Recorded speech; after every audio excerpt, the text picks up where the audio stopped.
Praise be to God. தேவனுக்கு ஸ்தோத்திரம் உண்டாவதாக. தேவனுக்கு ஸ்தோத்திரம் கலுகுனுகாக.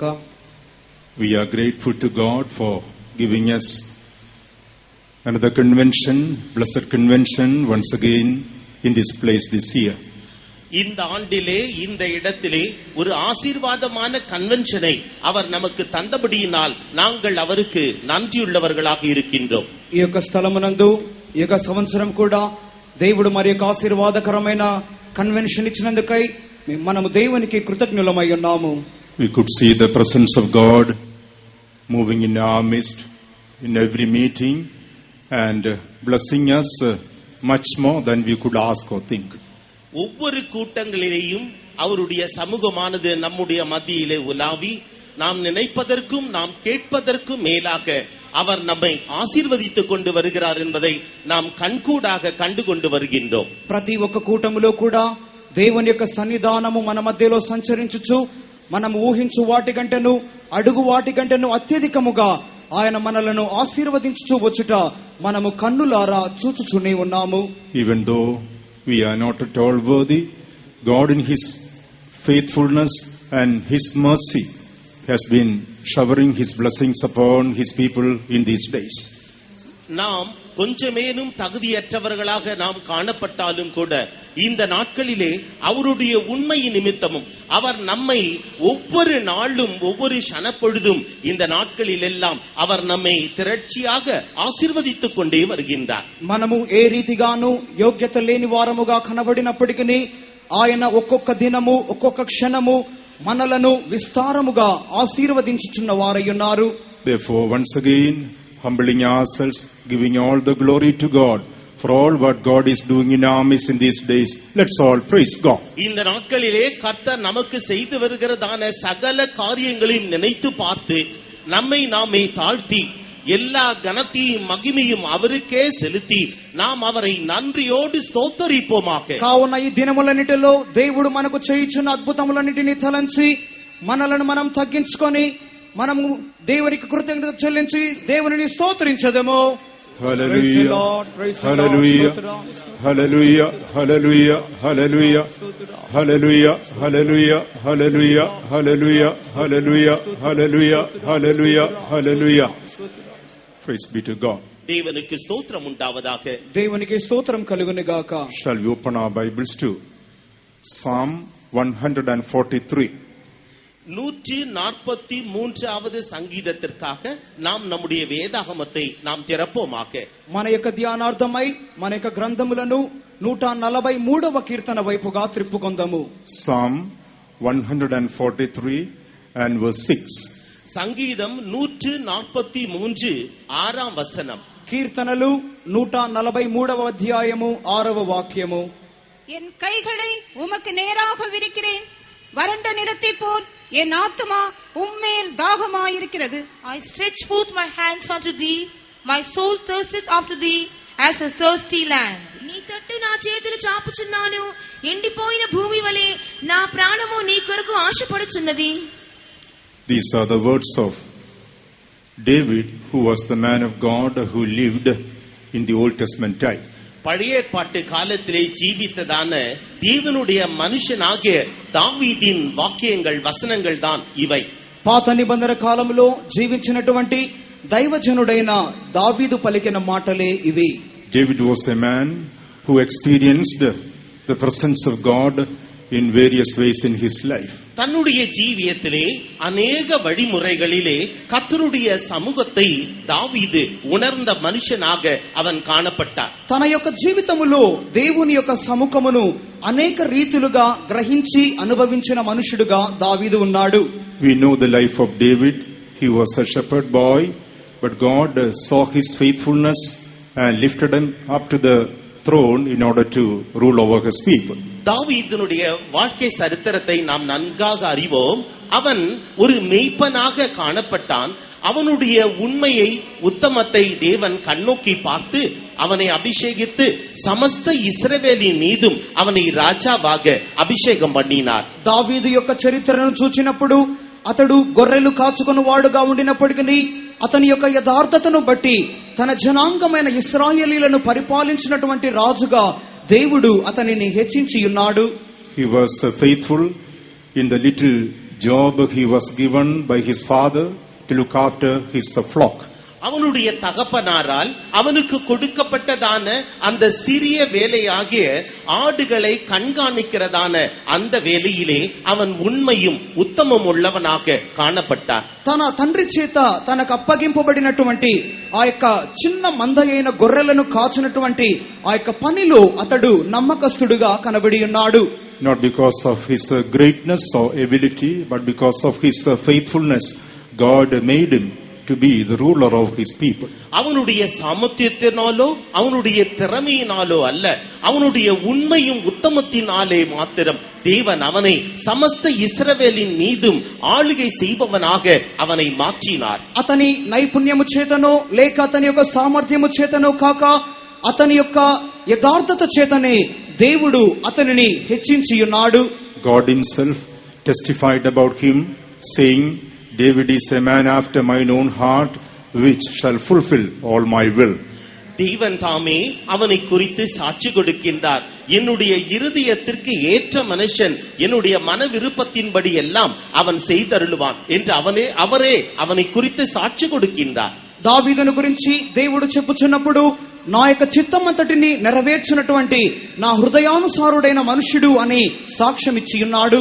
About his end we read that he served his own generation according to the will of God and passed away from this world. தேவனுடைய சித்தத்தின்படியே அவனுடைய சந்ததியின் காலத்திலே அவன் கர்த்தருக்கென்று பணிவிடை ஊழியம் செய்து அவன் இந்த உலகத்தை விட்டு அவன் கடந்து போனார். దైవ చిత్తానుసారముగా అతడు తన తరము వారిని ఏలుబడి చేసి అతడు ఈ లోకము నుండి గతించిపోయెను.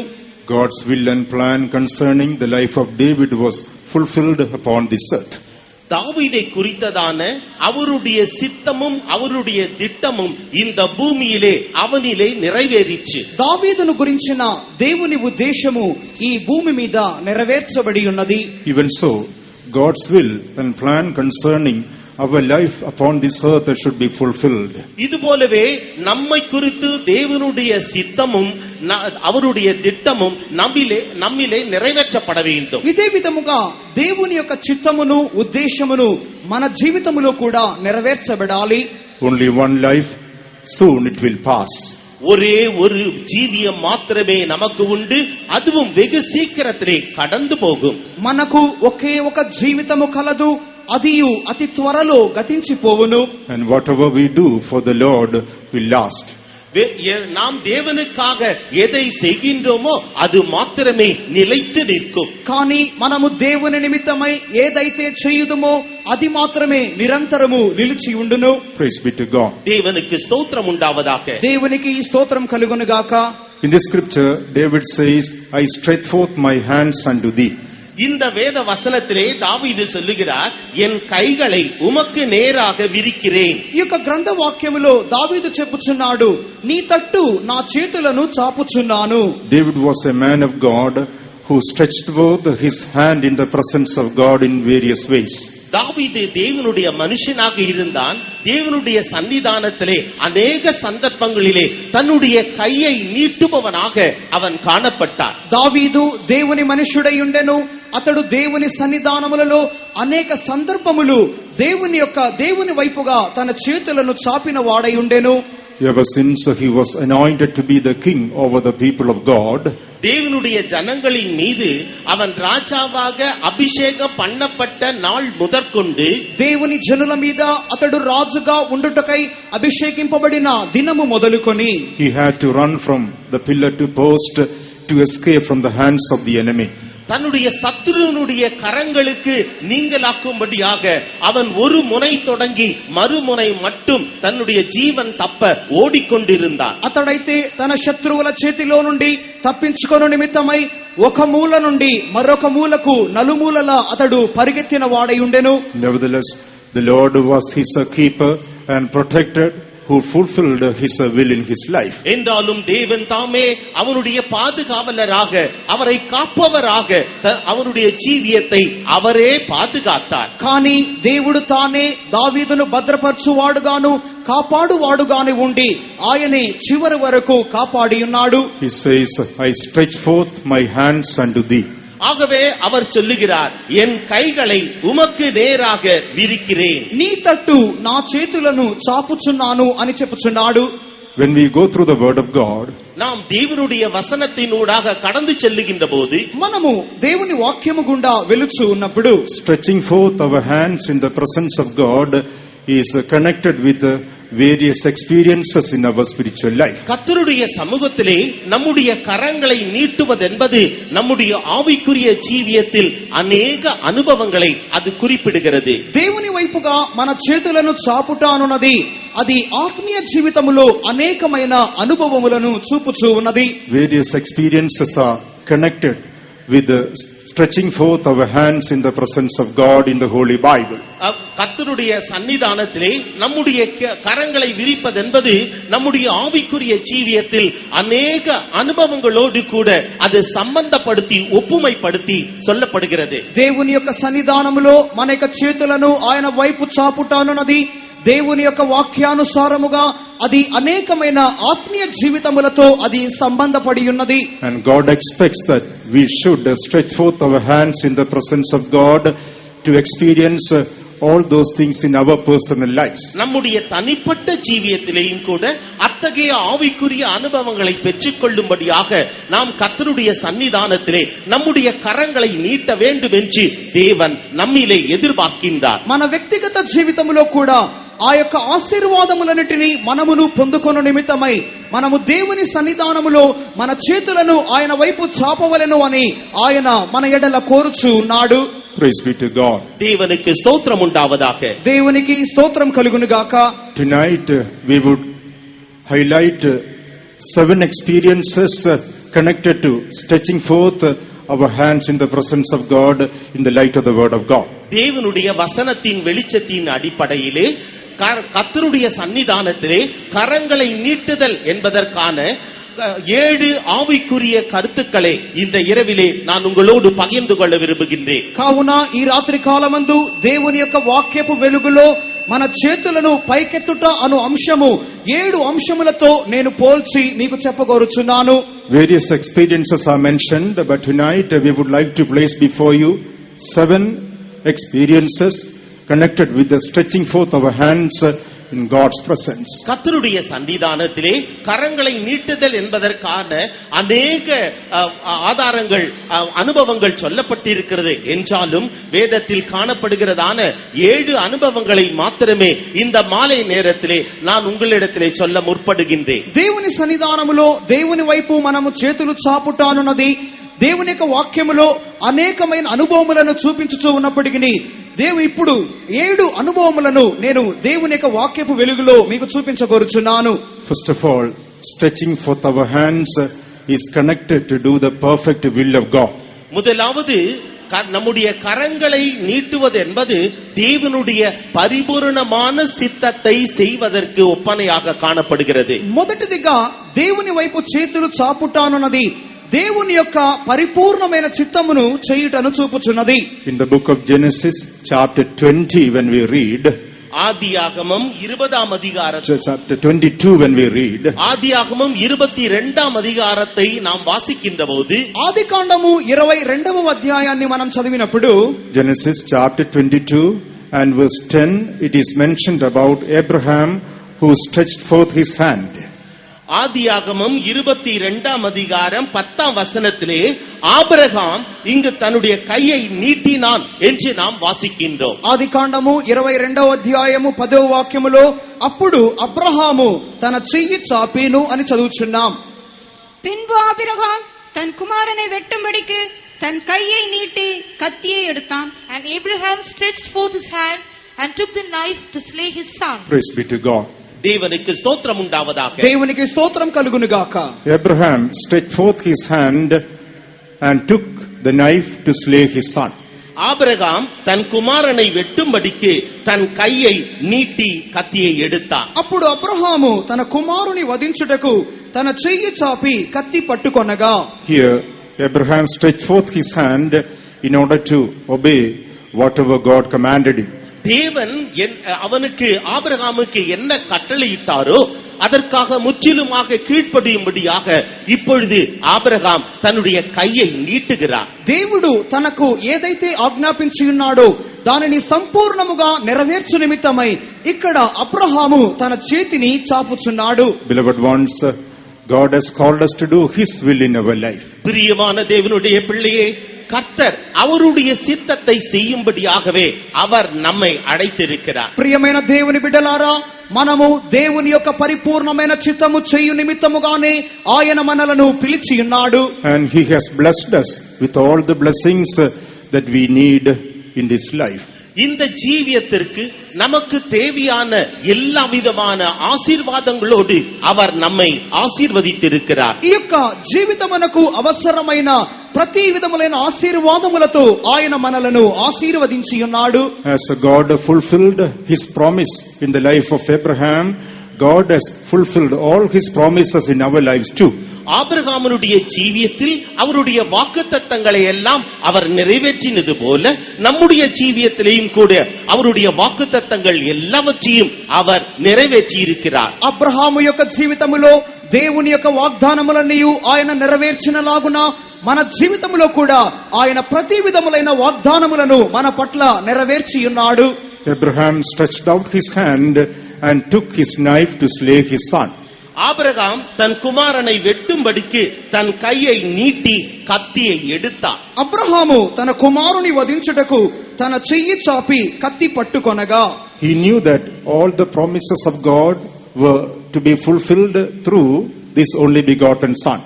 அவருடைய ஒரே பேரான குமாரனின் மூலமாக அவருடைய வாக்குத்தத்தங்கள் எல்லாம் நிறைவேறும் என்பதை அவன் நன்றாக அறிந்திருந்தார். ఆ యొక్క ఏకైక కుమారుని మూలముగా ఆ యొక్క వాగ్దానములన్నీ నెరవేరును అని అతడు బాగుగా ఎరిగిన వాడై ఉండెను. Nevertheless, when the Lord told him to offer him as a burnt offering in the Mount of Moriah, Abraham was more than willing to obey what God told him. என்றாலும் கூட தேவன் அவனுடைய ஏகபுத்திரனை மோரியா மலையின் மீது சர்வாங்க தகன பலி இடும்படியாக அவனுக்கு கட்டளை இட்ட பொழுது அவன் அதை அப்படியே முற்றிலுமாக செய்ய அவன் துணிந்து விட்டான். అయినప్పటికీ అదే కుమారుని ఆ యొక్క మోరియా కొండ మీద దేవుడు దహన బలిగా అర్పించమని చెప్పినప్పుడు ఆ యొక్క మాటకు అతడు సంపూర్ణముగా లోబడి ఉండెను. In this portion we are able to see the perfect obedience of Abraham. இந்த வேத பகுதியிலே ஆபிரகாமினுடைய பூரணமான கீழ்ப்படிதலை குறித்து நாம் இங்கு காணுகின்றோம். ఈ యొక్క వాక్య భాగములో మనము అబ్రహాము యొక్క పరిపూర్ణమైన విధేయతను మనం గమనించగలము. If we are to do the will of God in our life, we need the character of obedience in the presence of God. நம்முடைய ஜீவியத்திலே தேவனுடைய பரிபூரணமான சித்தத்தை நிறைவேற்ற வேண்டும் என்றால் கர்த்தருடைய சன்னிதானத்திலே நமக்கு ஒரு பூரணமான கீழ்ப்படிதல் தேவை.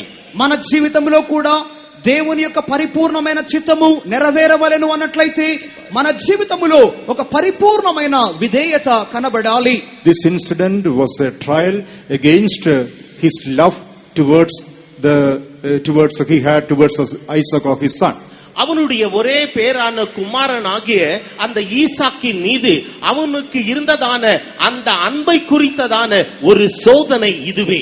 ఆ యొక్క తన ఏకైక కుమారుడైన ఇస్సాకు మీద తనకు కలిగిన ప్రేమకు విరోధముగా అతనికి కలిగిన ఏకైక శోధన ఇది అయి ఉన్నది. He proved that he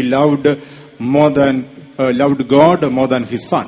தன்னுடைய மகனை காட்டிலும் தன் தேவனாகிய கர்த்தரை அவன் அதிகமாக நேசித்தான் என்பதை இதன் மூலமாக அவன் நிரூபித்தான். తన కుమారుని కంటే తన దేవుడైన యెహోవాను అతడు అత్యధికముగా ప్రేమించెను అని దీని మూలముగా అతడు రుజువు చేసి ఉన్నాడు.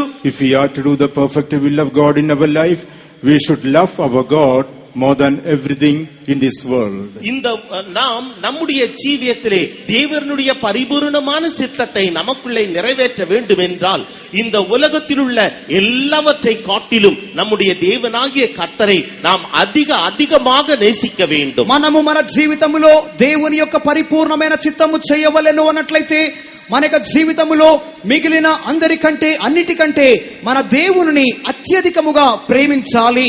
Not only that, this incident was a trial of his faith.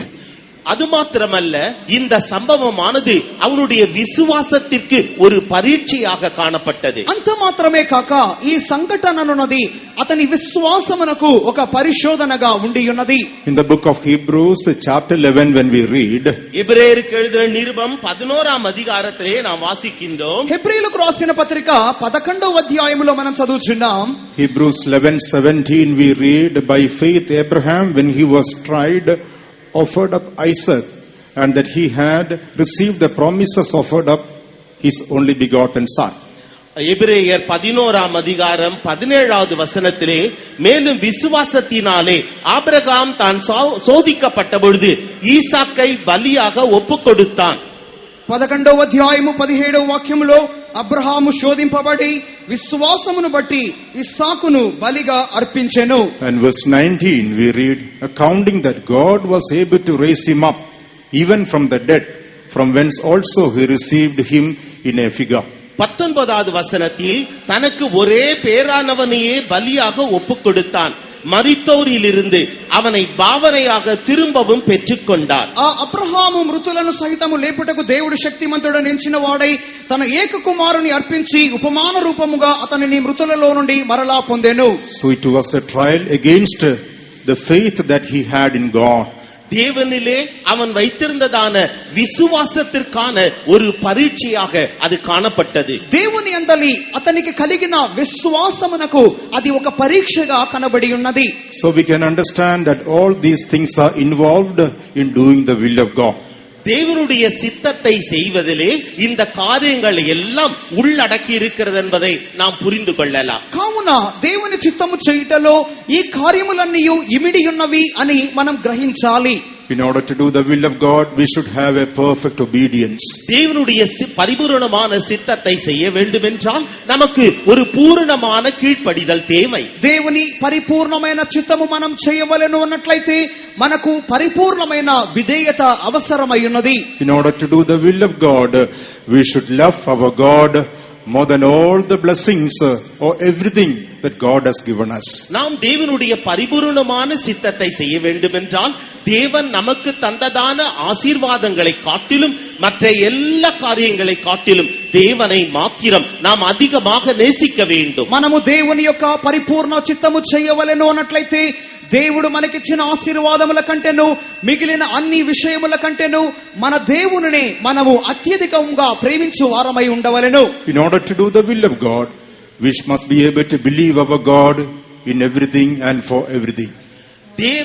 தேவனுடைய பரிபூரணமான சித்தத்தை செய்ய வேண்டும் என்றால் தேவனிலே நாம் முற்றிலுமாக விசுவாசிக்க வேண்டும். எல்லாவற்றிலும் ఎదర్కెడుతాலும் நாம் அவரிலே మాత్రం విశ్వాసం வைக்க வேண்டும். దేవుని పరిపూర్ణ చిత్తము చేయవలెను అన్నట్లయితే ప్రతి విషయములలోనూ అన్ని కార్యములలోనూ అంతయు మనము దేవుని యందలి మాత్రమే విశ్వాసం ఉంచాలి. So stretching forth our hands is connected to do the will of God in our life. நம்முடைய கரங்களை நீட்டுதல் என்று சொல்வது நம்முடைய ஜீவியத்திலே தேவனுடைய பரிபூரணமான சித்தத்தை செய்வதை அது குறிப்பிடுவதாகும். కావున మన చేతులను చాపుట అనున్నది దేవుని యొక్క పరిపూర్ణమైన చిత్తమును చేయుటను చూపుచున్నది. When we took waters of baptism, we surrendered our body to do the will of God. நாம் தண்ணீர் ஞானஸ்தானம் பெற்றுக்கொண்ட பொழுது தேவனுடைய பரிபூரணமான சித்தத்தை செய்யும்படியாக நாம் நம்மை ஒப்படைத்தோம். మనము నీటి బాప్తిస సత్యమునకు అప్పగించుకొనినప్పుడు దేవుని యొక్క పరిపూర్ణమైన చిత్తము చేయు నిమిత్తమై మనలను మనము అప్పగించుకొని ఉన్నాము. And God expects that we must continue to do His will and please Him in our lives. நாம் நம்முடைய ஜீவியத்திலே தொடர்ச்சியாக அவருடைய பரிபூரணமான சித்தத்தை செய்து அவரை தொடர்ச்சியாக பிரியப்படுத்துவோம் என்று அவர் நம்மிலே எதிர்பார்க்கின்றார். మన జీవితములో మనము కొనసాగించి ఆయన చిత్తము చేయుచూ ఉండి ఆయనను సంతోష పెట్టవలనని ఆయన మన ఎడల కోరుచూ ఉన్నాడు. About David, God said, He is a man after mine own heart, which shall fulfill all my will. தாவீது என்னுடைய இருதயத்திற்கு ஏற்றதான மனுஷன், அவன் என்னுடைய இருதயத்தின் காரியங்கள் அனைத்தையுமே அவன் நிறைவேற்றுவான் என்று தாவீதை குறித்து தேவன் தாமே சாட்சி கொடுத்தார். దావీదు నా చిత్తమంతటిని నెరవేర్చినటువంటి నా హృదయానుసారుడైన మనుష్యుడు అని దావీదును గురించి దేవుడు సాక్ష్యం ఇచ్చి ఉండెను. David says, I stretch forth my hands unto thee. இப்பொழுது தாவீது சொல்லுகிறார், ஆண்டவரே என்னுடைய கரங்களை உமக்கு நேராக நான் விரிக்கின்றேன். దావీదు చెప్పుచున్నాడు, దేవా నీ తట్టు నా చేతులను చాపుచున్నాను. Beloved ones, in our trials, in our temptations, let us be doing the will of God. பிரியமானவர்களே, நம்முடைய சோதனைகள், நம்முடைய பாடுகளிலே நாம் தேவனுடைய சித்தத்தை செய்வோமாக. ప్రియమైన వారలారా, మన యొక్క శోధనల్లోను పరీక్షలలోను మనము దేవుని యొక్క చిత్తమును మాత్రమే చేయుదము. Let us love the Lord more than everything in this world.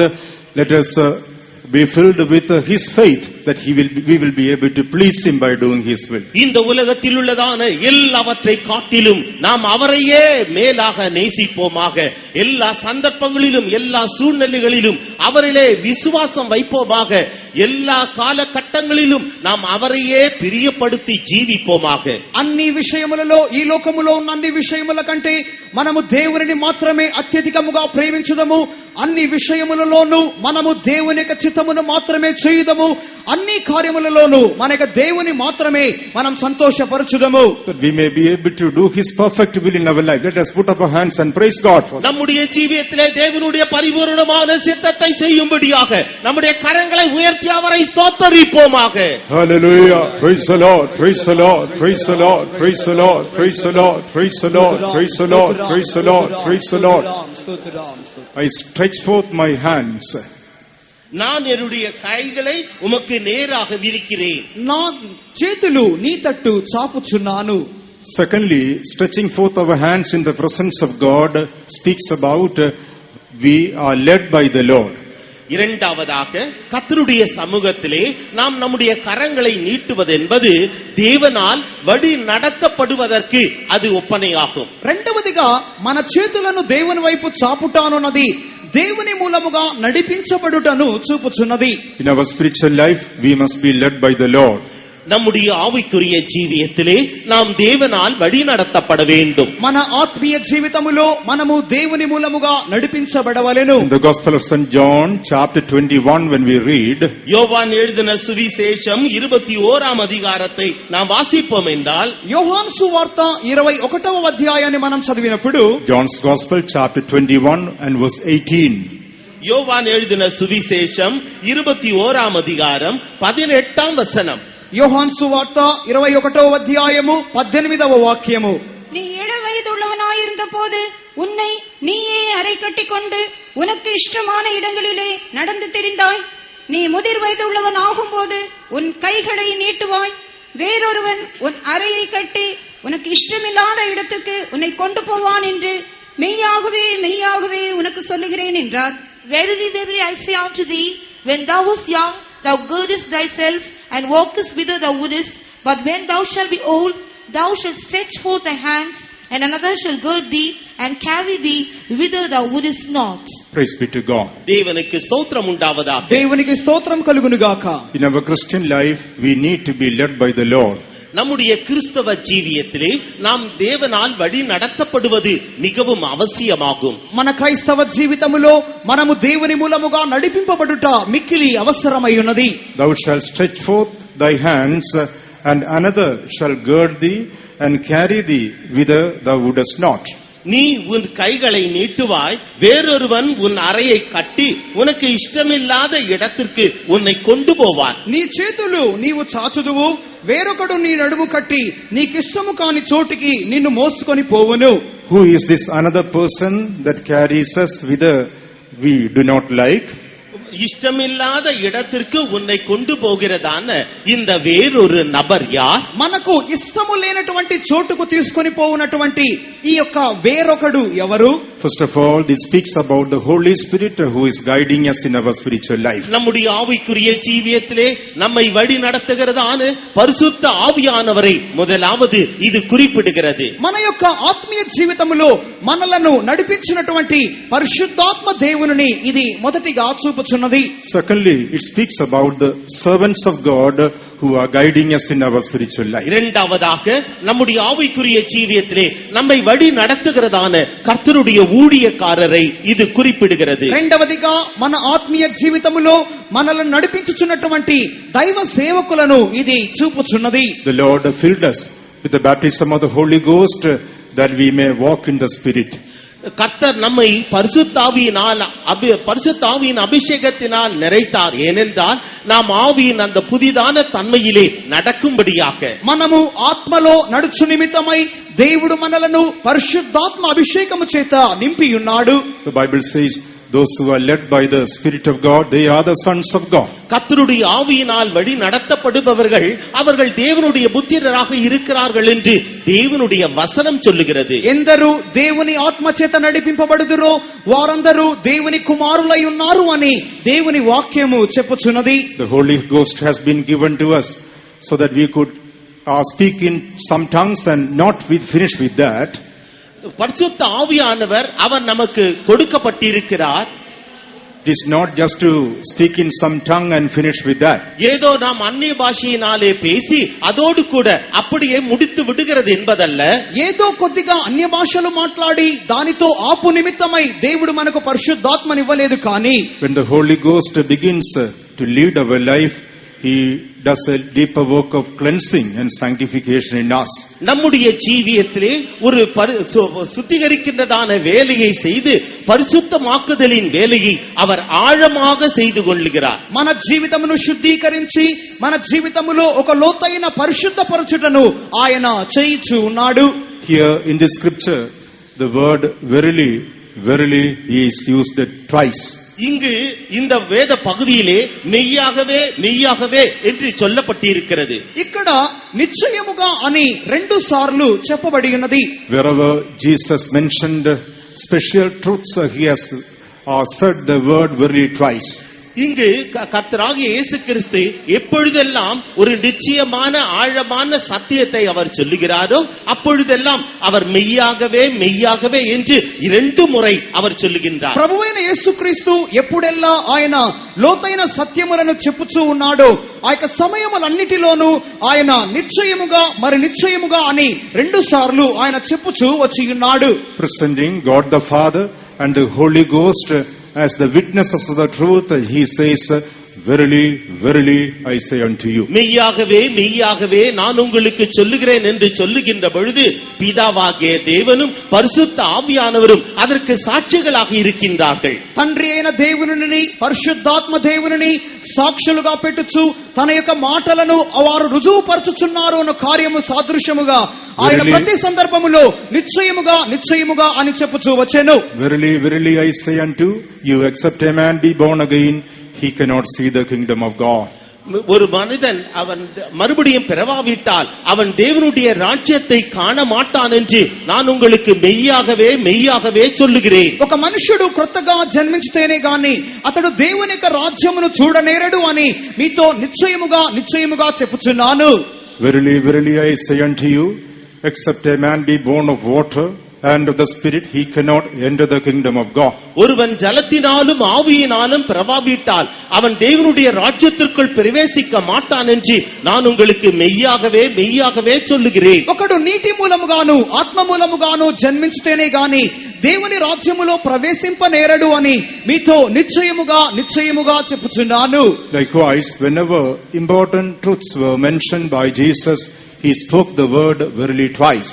இயேசு கிறிஸ்துவினால் எப்பொழுதெல்லாம் முக்கியமான சத்தியங்கள் அறிவிக்கப்பட்டதோ அப்பொழுதெல்லாம் அவர் 2 முறை மெய்யாகவே மெய்யாகவே என்று அவர் சொல்லுகின்றார். యేసుక్రీస్తు మూలముగా ఎప్పుడెల్లా ముఖ్యమైన సత్యములు బయలుపరచబడి ఉన్నవో ఆ సందర్భములన్నిటిలోనూ ఆయన నిశ్చయముగా అని 2 మారులు చెప్పుచూ వచ్చిను. Yes, beloved ones, we need to stretch forth our hands in the presence of God to be led by the Holy Ghost. ஆம் பிரியமானவர்களே, பரிசுத்த ஆவியானவரால் நாம் வழி நடத்தப்படும்படியாக நாம் கர்த்தருடைய சன்னிதானத்திலே நம்முடைய கரங்களை நீட்ட வேண்டியவர்களாக இருக்கின்றோம். కావున ప్రియమైన వారలారా, మనము దేవుని యొక్క ఆత్మ చేత నడిపింపబడినట్లుగా మనము దేవుని సన్నిధానములో మన చేతులను ఆయన వైపుగా చాపవలెను.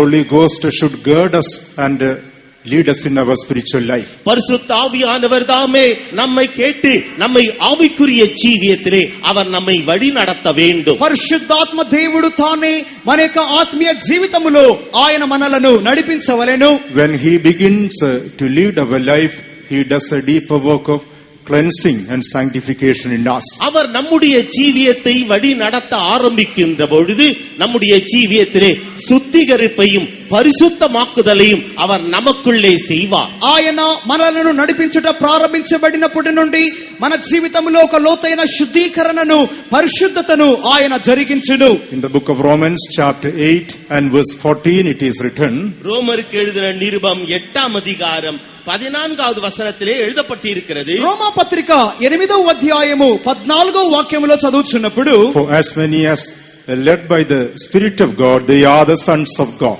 மேலும் எவர்கள் தேவனுடைய ஆவியினாலே நடத்தப்படுகிறார்களோ அவர்கள் தேவனுடைய புத்திரராய் இருக்கிறார்கள். దేవుని ఆత్మ చేత ఎందరు నడిపింపబడుదురో వారందరూ దేవుని కుమారులై ఉందురు. Who are these sons of God? இந்த தேவனுடைய புத்திரர் யார்? ఈ దేవుని కుమారులు ఎవరు? In the 13th verse we read, those who mortify the deeds of the body through the Spirit and living for His glory. மாம்சத்தின்படி பிழைக்காமல் ஆவியினாலே சரீரத்தின் செய்கைகளை அழித்து ஜீவிப்பவர்கள். ఆత్మ చేత శారీరక క్రియలను చంపి దేవుని మహిమార్థమై జీవించువారు. In 12th verse St. Paul says, we are debtors not to the flesh to live after the flesh. 12வது வசனத்திலே பரிசுத்த பவுல் சொல்லுகிறார், மாம்சத்தின்படி பிழைப்பதற்கு நாம் மாம்சத்திற்கு கடனாளிகள் அல்ல என்கிறார். 12వ వాక్యములో పౌలు చెప్పుచున్నాడు, మనము శరీరానుసారముగా ప్రవర్తించుటకు శరీరమునకు మనము రుణస్థులము కాము. Holy Spirit is mortifying the deeds of the flesh. நம்முடைய சரீரத்தின் செய்கைகளை பரிசுத்த ஆவியானவர் அவர் அழிக்கின்றார். మన యొక్క శారీరక క్రియలను పరిశుద్ధాత్మ దేవుడు చంపుచున్నాడు. In Colossians chapter 3 it is written, கொலோசியருக்கு எழுதின நிருபம் 3ஆம் அதிகாரத்திலே எழுதப்பட்டிருக்கிறது. కొలస్సీయులకు రాసిన పత్రిక 3వ అధ్యాయంలో రాయబడి ఉన్నది. in the 5th verse we read, mortify therefore your members which are upon the earth. 5ஆம் வசனத்திலே சொல்லப்பட்டிருக்கிறது, இவைகளை பூமியில் உண்டு பண்ணுகிற உங்கள் அவயவங்களை அழித்து போடுங்கள். 3వ అధ్యాయం 5వ వాక్యములో, కావున భూమి మీదనున్న మీ అవయవములను చంపివేయుడి. Deeds of the flesh and the members which are upon the flesh, both are the same. இந்த பாவத்தை உண்டு பண்ணுகிற அவயவங்கள், இந்த சரீரத்தின் அவயவங்கள், இவைகள் எல்லாம் ஒன்றா இருக்கிறது. భూమి మీద ఉన్న మీ అవయవములు లేక శారీరక క్రియలోనున్నవి ఈ రెండు ఒకటిగానే ఉన్నవి. In the book of Romans we read the deeds of the flesh. ரோமருக்கு எழுதின நிருபத்திலே நாம் வாசித்தோம் மாம்சத்தின் கிரியைகள். రోమా పత్రికలో మనం చదివి ఉన్నాము, అక్కడ శారీరక క్రియలు అని చెప్పబడుచున్నవి. Here in Colossians we read the members which are upon the earth. இங்கு கொலோசியரிலே வாசிக்கின்றோம், இந்த பூமியிலே உண்டு பண்ணுகிற உங்கள் அவயவங்கள் என்று. కొలస్సీయులకు రాసిన పత్రికలో భూమి మీద ఉన్న మీ అవయవములు అని చెప్పబడుచున్నది. These all speak about the unsanctified natures that are found in our lives. நம்முடைய ஜீவியத்தில் காணப்படுகிற சுத்திகரிக்கப்படாத சுவாபங்களையே இது குறிப்பிடுகிறது. మన జీవితములో శుద్ధీకరింపబడినటువంటి స్వభావములను ఇవి బయలుపరచుచున్నవి. We need to stretch forth our hands in the presence of God so that Holy Ghost will be able to sanctify our unsanctified characters. கர்த்தருடைய சன்னிதானத்திலே நம்முடைய கரங்களை நீட்ட வேண்டுமே, ஏனென்றால் பரிசுத்த ஆவியானவர் தாமே நமக்குள்ளே காணப்படுகின்றதான பரிசுத்தமாக்கப்படாத அந்த ஸ்வாபங்கள் அனைத்தையும் அவர் சுத்திகரிக்க வேண்டும். పరిశుద్ధపరచబడినటువంటి ప్రతి విధములైన స్వభావములను ఆయన శుద్ధీకరించి పరిశుద్ధపరచు నిమిత్తమై మనము దేవుని సన్నిధానములో మన చేతులను ఆయన వైపు చాపవలెను. Not only that, God has brought us into the fellowship of the apostolic church that we could be led by the servants of God. கர்த்தருடைய ஊழியக்காரர்கள் மூலமாக நாம் வழி நடத்தப்படும்படியாக கர்த்தர் தாமே நம்மை அப்போஸ்தலருடைய ஐக்கியத்திலே அவர் நம்மை கொண்டு வந்து சேர்த்திருக்கிறார். దైవ సేవకులైన వారి మూలముగా మనం నడిపించబడు నిమిత్తమై దేవుడు తానే మనలను అపోస్తలుల సహవాసములో చేర్చి ఉన్నాడు. In 2 Corinthians chapter 8 and verse 5 it is written, 2 கொரிந்தியர் 8ஆம் அதிகாரம் 5வது வசனத்திலே அது எழுதப்பட்டிருக்கிறது. 2వ కొరింథీయులకు రాసిన పత్రిక 8వ అధ్యాయము 5వ వాక్యములో రాయబడి ఉన్నది. and this they did not as we hoped, but first they gave own selves to the Lord and unto us by the will of God.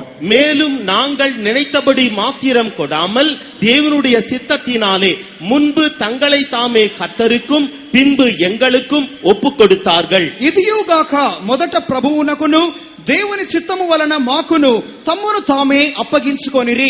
God has given us the fellowship of the church that we could be led by the servants of God in our spiritual journey. நம்முடைய ஆவிக்குரிய பிரயாணத்திலே நாம் வழி நடத்தப்படும்படியாக கர்த்தர் தாமே அவருடைய பரிசுத்தவான்களை அவருடைய பரிசுத்த சபையிலே நமக்கு அவர் தந்திருக்கின்றார். మన ఆత్మీయ ప్రయాణములో మనము నడిపించబడు నిమిత్తమై తన పరిశుద్ధమైన సంఘములో దేవుడు తన పరిశుద్ధమైన సేవకులను మనకు అనుగ్రహించి ఉన్నాడు.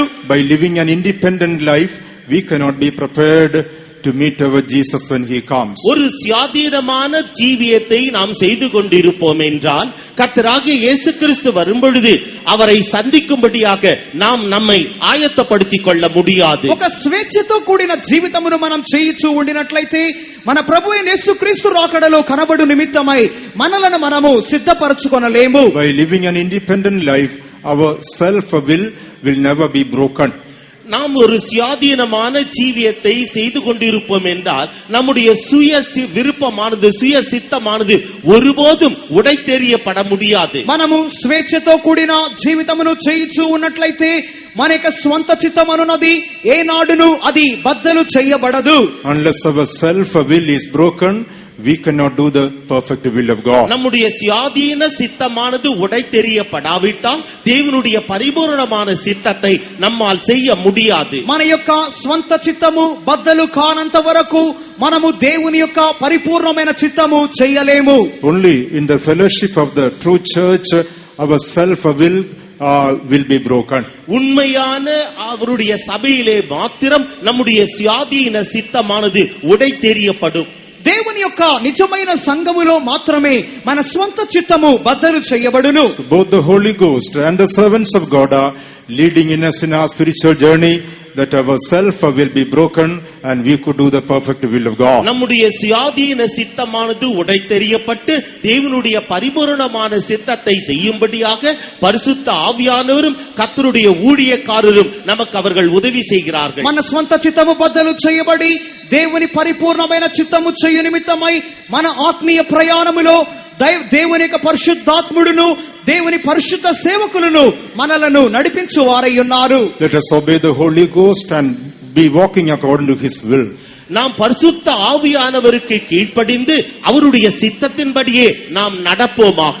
దేవుని పరిశుద్ధాత్మునికి మనము లోబడి ఆయన చిత్తానుసారముగానే మనము నడుచుకొందము. Let us allow the Holy Ghost to sanctify our unsanctified natures and help us to develop our divine qualities in this life. நம்முடைய சுத்திகரிக்கப்படாத சுவாபங்களை சுத்திகரிக்கும்படியாக பரிசுத்த ஆவியானவருக்கு நாம் இடம் தந்து அவர் மூலமாக நம்முடைய தெய்வீக சுவாபங்களிலே நாம் வளரும்படியாக அவரிடத்திலே நம்மை ఒప్పడైపోமாக. శుద్ధీకరింపబడినటువంటి స్వభావములను దేవుని పరిశుద్ధాత్మ మూలముగా మనం శుద్ధీకరించుకొని మన జీవితములో దైవికమైన స్వభావములతో మనము దేవుని పరిశుద్ధాత్మ మూలముగా ఎదుగుదము. When our self-will is broken, let us accept them in the right spirit so that we can do the perfect will of God. நம்முடைய சுயாதீன சித்தமானது உடைக்கப்படும் பொழுது நாம் அதை சரியான முறையிலே ஏற்றுக்கொண்டால் தேவனுடைய பரிபூரணமான சித்தத்தை நம்மால் செய்ய முடியும். మన స్వంత చిత్తమనున్నది బద్దలు చేయబడినప్పుడు దానిని మనము సరి అయిన రీతిలో అంగీకరించినట్లయితే దేవుని యొక్క పరిపూర్ణమైన చిత్తమును మనము నెరవేర్చగలము. God may help us to stretch forth our hand in the presence of God that he may lead us by the Holy Ghost and the servants of God. Shall we praise God for that? கர்த்தருடைய சன்னிதானத்திலே நம்முடைய கரங்களை நீட்டுவதன் மூலமாக பரிசுத்த ஆவியானவரும் கர்த்தருடைய ஊழியக்காரரும் நம்மை வழி நடத்தும்படியாக நாம் நம்மை முற்றிலும் ஒப்படைக்கும்படியாக நாம் அவரை ஸ்தோத்தரிப்போமாக. Hallelujah. Hallelujah. Hallelujah. Hallelujah. Hallelujah. Hallelujah. Hallelujah. Hallelujah. Praise be to God. தேவனுக்கு ஸ்தோத்திரம் உண்டாவதாக. దేవునికి స్తోత్రం కలుగును గాక. Thirdly, stretching forth our தேவனுடைய சித்தத்தின்படி செய்தல். పుటానున్నది దేవునికి మనము సత్క్రియలను చేయుట లేక నీతి క్రియలను చేయుటను చూపుచున్నది. చేత ఆయన నింపుచు ఉన్నాడు. not to live a selfish life but to live a sacrificial life. ஒரு சுயநலமுள்ள ஜீவியத்தை செய்யும்படியாக அல்ல, நாம் தியாகமுள்ள ஒரு ஜீவியத்தை செய்யும்படியாகவே அவர் நமக்கு இவைகள் தந்திருக்கிறார். స్వార్థపూరితమైన జీవితము చేయుటకు కాదు గాని త్యాగపూరితమైన జీవితము చేయు నిమిత్తముగానే ఈ యొక్క ఆశీర్వాదములను ఆయన అనుగ్రహించి ఉన్నాడు. Spiritually God has blessed us. ஆவிக்குரிய ரீதியிலே தேவன் நம்மை ஆசீர்வதித்திருக்கிறார். ఆత్మీయ రీతిగా దేవుడు మనలను ఆశీర్వదించి ఉన్నాడు. God has blessed us with the best blessings in our spiritual life. நம்முடைய ஆவிக்குரிய ஜீவியத்திலே மிகவும் நேர்த்தியான ஏற்றதுமான ஆசீர்வாதங்களினாலே அவர் நம்மை ஆசீர்வதித்திருக்கிறார். ఆత్మీయ జీవితములో అతి శ్రేష్టమైన ఆశీర్వాదముల మూలముగా ఆయన ఆశీర్వదించి ఉన్నాడు. Materially also God has blessed us. உலக பிரகாரமாகவும் கூட பொருள் சம்பந்தமாக அவர் நம்மை ஆசீர்வதித்திருக்கிறார். లోక ప్రకారమైన వస్తు రూపముగా కూడా దేవుడు మనలను ఆశీర్వదించి ఉన్నాడు. God has fulfilled his promise upon us. அவருடைய வாக்குத்தத்தங்களை எல்லாம் நம்மீது அதை நிறைவேற்றுவதிலே அவர் உண்மையுள்ளவராக இருக்கின்றார்.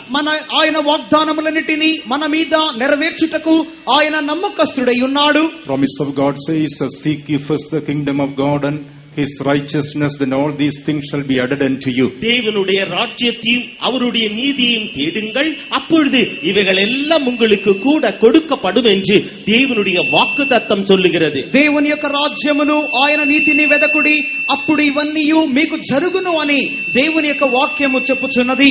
All those who can say God has fulfilled that promise in my life, put up your hands and shout a hallelujah. என்னுடைய ஜீவியத்தில் தேவன் இந்த வாக்குத்தத்தத்தை நிறைவேற்றினார் என்று சொல்பவர்கள் தங்களுடைய கரங்களை உயர்த்தி அல்லேலூயா என்று சொல்லுங்கள். Hallelujah. Both spiritually and materially God has blessed us. ஆவிக்குரிய ரீதியாகவும் உலக பிரகாரமான ஆசீர்வாதங்களினாலும் தேவன் நம்மை ஆசீர்வதித்திருக்கின்றார். ఆత్మీయ రీతిగాను లోక ప్రకారమైన ఆశీర్వాదములతోను దేవుడు మనలను ఆశీర్వదించి ఉన్నాడు. Not to live a selfish life. ஒரு சுயநலமுள்ள ஜீவியத்தை செய்யும்படியாக அல்ல, ఒక స్వార్థపూరితమైన జీవితము చేయుటకు కాదు. We must stretch forth our hands to help the poor. ஏழைகளுக்கு இறங்கும்படியாக உதவி செய்யும்படியாக நாம் நம்முடைய கரங்களை நீட்ட வேண்டும். బీదలకు సహాయము చేయు నిమిత్తమై మన చేతులను చాపవలెను. We must stretch forth our hands to help the needy ones. தேவையுள்ளவர்களுக்கு உதவி செய்யும்படியாக நாம் நம்முடைய கரங்களை நீட்ட வேண்டும். అవసరమైన వారికి సహాయము చేయు నిమిత్తమై మన చేతులను చాపవలెను. By doing so, we are building up our righteousness in God's presence. இவ்விதமாக நாம் செய்வதின் மூலமாக கர்த்தருடைய சன்னிதானத்திலே நாம் நம்முடைய நீதியை கட்டி எழுப்புகின்றோம். ఈ విధముగా చేయుట మూలముగా దేవుని సన్నిధానములో మన నీతిని మనము కట్టి లేపుకొనుచున్నాము. Our righteous works are going to become glorious garment, clean and white in the presence of God in eternity. நம்முடைய நீதியுள்ள கிரியைகள் பிரகாசமும் வெண்மையுமான வஸ்திரமாக அது நித்தியத்திலே ஜொலிக்கும். మన నీతి క్రియలు అనునవి దేవుని యొక్క సన్నిధానములో నిత్యములో అవి ప్రకాశములను నిర్మలములైన వస్త్రములుగా అవి మన కొరకై మార్చబడును. That is why in 1 Timothy chapter 6 when we read, முதலாம் தீமோத்தேயு 6ஆம் அதிகாரத்தை நாம் திருப்புகின்ற போது, మొదటి తిమోతి 6వ అధ్యాయమును మనం చూచినప్పుడు the 17th verse it is written, முதலாம் தீமோத்தேயு 6ஆம் அதிகாரம் 17வது வசனத்திலே எழுதப்பட்டிருக்கிறது. 17వ వాక్యములో రాయబడి ఉన్నది,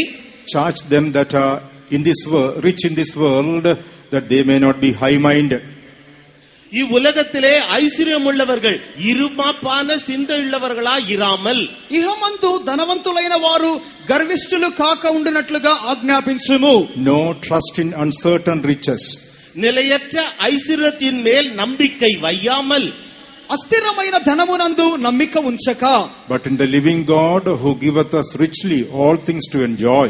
நாம் அனுபவிக்கிறதற்கு சகலவித நன்மைகளையும் நமக்கு சம்பூர்ணமாய் கொடுக்கிற ஜீவனுள்ள தேவன் மேல் நம்பிக்கை வைக்கவும். సుఖముగా అనుభవించుటకు సమస్తమును మనకు ధారాళముగా దయచేయు దేవుని యందే నమ్మిక ఉంచవలెను. 18th verse says that they do good, that they be rich in good works, ready to distribute, willing to communicate. 18வது வசனத்திலே சொல்லப்பட்டிருக்கிறது, நன்மை செய்யவும் நற்கிரியைகளில் ஐஸ்வர்யவான்களாகவும் தாராளமாய் கொடுக்கிறவர்களும் உதாரண குணமுள்ளவர்களாய் இருக்கவும். వారు వాస్తవమైన జీవమును సంపాదించుకొను నిమిత్తము రాబోవు కాలమునకు మంచి పునాది తమ కొరకు వేసుకొనుచు మేలు చేయువారుగాను సత్క్రియలు చేయువారుగాను ఉండవలెను. God expects that we should become rich in good works. நாம் நற்கிரியைகளிலே நாம் ஐஸ்வர்யவான்களாக இருக்க வேண்டும் என்று தேவன் நம்மிலே எதிர்பார்க்கின்றார். సత్క్రియల యందు మనము ధనవంతులుగా మారవలెను అని దేవుడు మన ఎడల కోరుచున్నాడు. Whatever we do for the Lord will never be in vain. நாம் தேவனுக்கென்று எதையெல்லாம் செய்கின்றோமோ அவைகள் ஒன்றாகிலும் வீணாகி போய்விடாது. మనము దేవుని నిమిత్తమై ఏదైతే చేయుదుమో అవన్నీ ఏనాడు వ్యర్థము కావు. In the Gospel of St. Matthew chapter 10 and verse 42 it is written, மத்தேயு எழுதின சுவிசேஷம் 10ஆம் அதிகாரம் 48வது வசனத்திலே எழுதப்பட்டிருக்கிறது. మత్తయి సువార్త 10వ అధ్యాయము 42వ వాక్యములో చదువుచున్నాము. Matthew 10:42, the last verse we read, even if we give a cup of cold water, surely we will be rewarded. மத்தேயு எழுதின சுவிசேஷம் 10ஆம் அதிகாரம் 42வது வசனத்திலே, சீஷன் என்னும் நாமத்தின் நிமித்தம் இந்த சிறியரில் ஒருவனுக்கு ஒரு கலசம் தண்ணீர் மாத்திரம் குடிக்க கொடுக்கிறவனும் தன் பலனை அடையாமற் போகான். మత్తయి సువార్త 10వ అధ్యాయము 42వ వాక్యములో, మరియు శిష్యుడని ఎవడు ఈ చిన్న వారిలో ఒకనికి గిన్నెడు చన్నీళ్లు మాత్రము త్రాగనిచ్చును వాడు తన ఫలము పోగొట్టుకొనడని నిశ్చయముగా మీతో చెప్పుచున్నాను. Let us stretch forth our hands to do good works or righteous works for God's glory. தேவனுடைய நாம மகிமைக்காக நற்கிரியைகளை நீதியுள்ள கிரியைகளை செய்யும்படியாக நம்முடைய கரங்களை நாம் நீட்டுவோமாக. దేవుని నామ మహిమార్థమై మనము సత్క్రియలను చేయునట్లుగా మన చేతులను మనము చాపవలెను. Whenever God is giving us the opportunity to do good works, righteous works, let us be willing for that. நற்கிரியைகளை செய்யும்படியாக நீதியுள்ள கிரியைகளை செய்யும்படியாக எப்பொழுதெல்லாம் தேவன் நமக்கு தந்தருளுகிறாரோ அந்த சந்தர்ப்பங்களில் எல்லாம் அவைகளை செய்ய நாம் முற்படுவோமாக. కావున సత్క్రియలను చేయు నిమిత్తమై దేవుడు మనకు ఎట్టి అవకాశ సందర్భములను ఇచ్చుచున్నాడో ఆ కార్యములన్నిటిలో మనం మనపూర్వకముగా ఉందము. Our God is a righteous God to remember our labor of love. நம்முடைய அன்பின் கிரியைகளை நினைவில் வைத்திருப்பதற்கு நம்முடைய தேவன் நீதியுள்ள தேவனாக இருக்கிறார். ప్రేమతో కూడిన మన క్రియలను జ్ఞాపకం చేసుకొనుటకు ఆయన నీతిగల దేవుడై ఉన్నాడు. God is not a debtor to anyone. தேவன் ஒருவருக்கும் கடனாளி அல்ல. దేవుడు ఎవరికి రుణస్థుడు కాడు. That is why in the Gospel of St. Luke chapter 6, லூக்கா எழுதின சுவிசேஷம் 6ஆம் அதிகாரம், లూకా సువార్త 6వ అధ్యాయము, Luke chapter 6 and verse 38, Jesus said, லூக்கா எழுதின சுவிசேஷம் 6ஆம் அதிகாரம் 38வது வசனத்திலே அவர் சொல்லுகிறார், లూకా సువార్త 6వ అధ్యాయము 38వ వాక్యములో ఆయన చెప్పుచున్నాడు, give and it shall be given unto you. கொடுங்கள் அப்பொழுது உங்களுக்கு கொடுக்கப்படும். ఇయ్యుడి అప్పుడు మీకు ఇయ్యబడును. Good measure, pressed down and shaken together and running over, shall men give in your bosom. அமுக்கி குலுக்கி சரிந்து விழும்படி நன்றாய் அளந்து உங்கள் மடியிலே போடுவார்கள். అనచి కుదిలించి దిగజారునట్లు నిండు కొలతలు మనుషులు మీ ఒడిలో కొలుతురు. By stretching forth our hands to do good works and righteous works, நம்முடைய நற்கிரியைகள் செய்வது நம் நற்கிரியைகளை செய்யும்படியாகவும் நீதியுள்ள கிரியைகளை செய்யும்படியாகவும் நம்முடைய கரங்களை நாம் நீட்டுகின்ற போது, మన సత్క్రియలను నీతి క్రియలను చేయు నిమిత్తమై మన చేతులను మనం చాపినప్పుడు, in this world God will reward us, and in the coming eternity they all will become our eternal glorious clean and white garment. இந்த உலகத்திலே தேவன் நமக்கு பிரதிபலிப்பார். அதே நேரத்திலே வருகின்ற நித்தியத்திலேயும் கூட அவர் வெண்மையும் பிரகாசமும் உள்ளதான அந்த வஸ்திரத்தினாலே அவர் நம்மை అలంకరిப்பார். వాటి నిమిత్తమై దేవుడు ఈ లోకములో ప్రతిఫలము దయచేయును, రాబోవు నిత్యములో కూడా అవన్నీ మన కొరకు ప్రకాశమానమైన తెల్లని వస్త్రములుగా మార్చబడును. Let us not be found as selfish people with all the blessings God has given us. தேவன் நமக்கு தந்ததான எல்லா ஆசீர்வாதங்களோடு கூட நாம் ஒருபோதும் சுயநலம் உள்ளவர்களாக இருக்க வேண்டாம். దేవుడు మనకిచ్చిన ఆశీర్వాదముల చేత మనము ఎప్పుడు కూడా స్వార్థము కలిగిన వారముగా ఉండకూడదు. God may help us to stretch forth our hands to help the needy ones to do good works and righteous works. So shall we praise God for that. தேவையானவர்களுக்கு உதவி செய்யும்படியாகவும் நற்கிரியைகளையும் நீதியுள்ள கிரியைகளையும் செய்யும்படியாகவும் நாம் நம்முடைய கரங்களை நீட்டும்படியாக அதற்கு தேவன் உதவி செய்யும்படியாக நாம் அவரை ஸ்தோத்தரிப்போமாக. Hallelujah. Hallelujah. Hallelujah. Hallelujah. Hallelujah. Hallelujah. Hallelujah. Hallelujah. Praise be to God. தேவனுக்கு ஸ்தோத்திரம் உண்டாவதாக. దేవునికి స్తోత్రం కలుగును గాక. Fourthly, stretching forth our hands speak about our prayer life. நான்காவதாக நாம் கரங்களை நீட்டுதல் என்பது நம்முடைய ஜெப ஜீவியத்தை அது குறிப்பிடுகிறது. నాలుగవదిగా మన చేతులు చాపుటానున్నది ప్రార్థనా జీవితమును బయలుపరచుచున్నది. In Psalm 88 when we read, 88ஆம் சங்கீதத்தை நாம் திருப்புகின்ற போது 88వ కీర్తనను మనం చూచినప్పుడు Psalm 88 and verse 9. 88ஆம் சங்கீதம் 9வது வசனம். 88వ కీర్తన 9వ వాక్యము. துக்கத்தினால் என் கண் தொய்ந்து போயிற்று. கர்த்தாவே, அனுதினமும் நான் உம்மை நோக்கி கூப்பிட்டு உமக்கு நேராக என் கைகளை விரிக்கிறேன். Mine eye mourneth by reason of affliction. Lord, I have called daily upon thee. I have stretched out my hands unto thee. Praise be to God. கர்த்தருக்கு ஸ்தோத்திரம் உண்டாவதாக. దేవునికి స్తోత్రం కలుగును గాక. In this scripture, stretching forth our hands is compared to our prayer life. இந்த வேத பகுதியிலே நம்முடைய கரங்களை நீட்டுதல் என்பது நம்முடைய ஜெப ஜீவியத்தை இது குறிப்பிடுகிறது. ఈ యొక్క వాక్య భాగములో మన చేతులను చాపుటానున్నది ప్రార్థనా జీవితమును బయలుపరచుచున్నది. Mine eye mourneth by reason of affliction. துக்கத்தினால் என் கண் தொய்ந்து போயிற்று. బాధ చేత నా కన్ను క్షీణించుచున్నది. Lord, I have called daily upon thee. கர்த்தாவே, అనుదినமும் நான் உம்மை நோக்கி கூப்பிடுகிறேன். యెహోవా, ప్రతి దినము నేను నీకు మొర్రపెట్టుచున్నాను. Beloved ones, in this world we have to go through various afflictions in our life. பிரியமான தேவனுடைய பிள்ளைகளே, இந்த உலகத்திலே ஒவ்வொரு நாளும் நாம் அநேக நெருக்கங்களின் ஊடாக நாம் கடந்து சென்று கொண்டிருக்கின்றோம். ప్రియమైన వారలారా, మనము ఈ లోకములో అనేకమైన కష్టముల మూలముగా వెళ్ళవలసి ఉన్నది. Afflictions are a part of our Christian life. நம்முடைய கிறிஸ்தவ ஜீவியத்தின் ஒரு பகுதியாக இந்த நெருக்கதலின் ஜீவியம் அது காணப்படுகின்றது. శ్రమలు లేక సంకటములోనున్నవి మన క్రైస్తవ జీవితములో అవి భాగమై ఉన్నవి. Afflictions are the part of everyone who lives in this world. இந்த உலகத்திலே ஜீவிக்கிறதான ஒவ்வொருவரும் இந்த நெருக்கப்படுதல் ஒடுக்கப்படுதலுக்கு நூடாக அவர்கள் கடந்து செல்கிறார்கள். కష్టపడుటానున్నది ఈ భూమి మీద ఉన్న ప్రతి ఒక్కరి జీవితములో అవి భాగమే. Not only the spiritual people, even the people that are in the world, they also have to go through various afflictions. இந்த ஆவிக்குரிய ஜனங்கள் மாத்திரமல்ல, இந்த உலகத்தில் ஜீவிக்கிறதான அனைத்து ஜனங்களும் அவர்கள் இந்த ஒடுக்குதலின் நெருக்கதலின் பாதையின் ஊடாக அவர்கள் கடந்து செல்கிறார்கள். దైవజనము మాత్రమే కాకుండా ఈ లోకములో ఉన్న అందరూ కూడా కష్టములు ఇబ్బందుల మార్గము గుండానే వారు వెళ్ళుచూ ఉన్నారు. In 1 Peter chapter 5 and verse 9 when we read, முதலாம் பேதுரு 5ஆம் அதிகாரம் 9வது வசனத்தை நாம் வாசிக்கின்ற போது, మొదటి పేతురు 5వ అధ్యాయము 9వ వాక్యమును మనం చదివినప్పుడు St. Paul says, the same afflictions are accomplished in your brethren that are in the world.